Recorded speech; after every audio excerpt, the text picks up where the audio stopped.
Hello everyone. For second week assignment, you will get province polygon of Laos.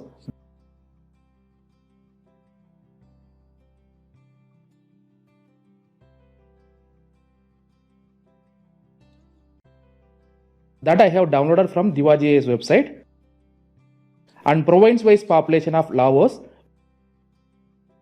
which I have downloaded from Wikipedia. The polygons are in ESRI Shapefile format and population information in .csv file format. Join the population data with the polygon Shapefile using join operation in QGIS and perform thematic map that shows three categories of population as less than 2 lakh and 2 lakh to 6 lakh and more than 6 lakh population. Prepare a layout in QGIS which may look like this and upload screenshot or photo taken using your mobile phone in Google Form to submit your second weekend assignment.